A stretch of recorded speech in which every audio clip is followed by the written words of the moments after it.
Oh boy, it's almost time! Get everybody and their stuff together because Netflix's live-action adaptation of the beloved classic anime Cowboy Bebop is on its way. With a 10-episode season coming to the streaming giant on November 19th of 2021, there is still a lot that we don't know about the show. Thankfully, Netflix recently saw fit to give us some new information and a set of swanky new cast photos. So let's take a look at everything we know about Cowboy Bebop. So, you completely lost already? Well, no worries, here's a quick history lesson. Cowboy Bebop is a science fiction anime with neo-noir and movie western influences. Playing out over 26 episodes and one feature-length movie, the show takes place in 2071, a future where much of our solar system has been colonized and the Earth is a particularly ruined backwater. It follows the crew of the Bebop, a collection of perpetually down-on-their-luck bounty hunters who are mostly trying to forget their pasts and make a few woo-long while cool music plays. The series, which was produced by Sunrise and directed by Shinichirō Watanabe, ran between 1998 and 1999. It was an early and significant crossover hit in the American anime boom of the early 2000s and is largely considered to be a masterpiece of the medium. Various production companies have been circling a live-action version of Cowboy Bebop for years, but this version was initially announced in 2017, with Christopher Yost attached as a writer. Yost has had a prolific career writing for Marvel Comics and has previously worked in film and television as a writer on several MCU films and on the Disney Plus series The Mandalorian. After Netflix picked up distribution of the series in 2018, the production ramped up, but things have been hampered by Captain COVID and a knee injury to star John Cho. The series' 10-hour-long episodes are being directed by veteran television directors Alex Garcia Lopez and Michael Katleman, and returning to the franchise are original series director Shinichirō Watanabe, who will serve as a creative consultant, and composer Yoko Kanno. André, Nemec, and Jeff Pinkner are also on board as writers and producers, and the production is being handled in close coordination with Sunrise and its staff. But that's just the technical stuff. Let's talk about the casting. First up, we've got John Cho as the series' lead character Spike Spiegel. Cho, of course, really made his name as Harold Lee in Harold and Kumar Go to White Castle, and since then has been everywhere, including taking over as Hikaru Sulu in the Kelvin Timeline Star Trek films. Spike is a wry and outwardly calm and cool character who can explode into kinetic, frantic violence at a moment's notice. As touched on a moment ago, back in 2019, production had to be shut down for about 8 months because Cho injured himself on set, so it's a fair bet that we can expect the actor to be showing off some serious stunt work when the show arrives. And he also looks rad in that suit, I mean, seriously. Next up is Mustafa Shakir as Jet Black. Shakir has worked steadily in film and television for nearly 30 years, but will probably be known best for his role as John Bushmaster MacIver in the second season of Netflix's Luke Cage series, and for playing the lead on the Cinemax crime series Quarry. As Jet, we'll be seeing him take charge as the jazz-loving former cop and captain of the Bebop. And while none of the set photos released so far give us the greatest look at Jet's cybernetic implants and arm, here's hoping that the show pulls it off. To round out our core cast, we've also got Daniella Pineda as Faye Valentine. You'll probably know Pineda best for her role as Zia Rodriguez in Jurassic World Fallen Kingdom, a role that she'll be reprising next summer in Dominion, the Killer Dino series' newest outing. Faye, who pulled a Philip J. Fry and got herself frozen for almost a century, is introduced as one of Spike and Jet's bounties, but quickly settles in as a member of the crew when she shows herself to be just as deadly and devious as they are. She's probably the character who has undergone the most cosmetic changes in the leap to live action. See, she doesn't wear a whole lot in the anime, but there are still plenty of nods to her original costume in the set photos that Netflix released. And hey, space is cold, so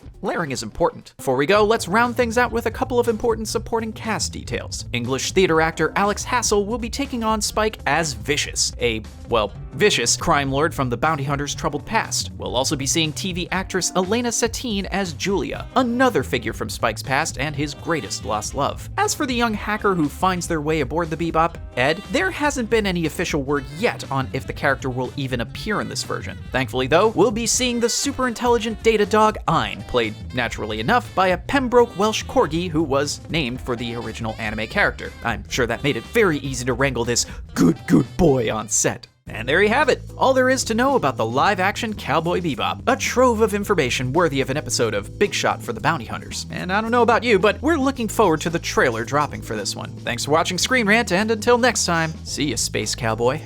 Hey, can we call in a favor from Steve Bloom on this ending?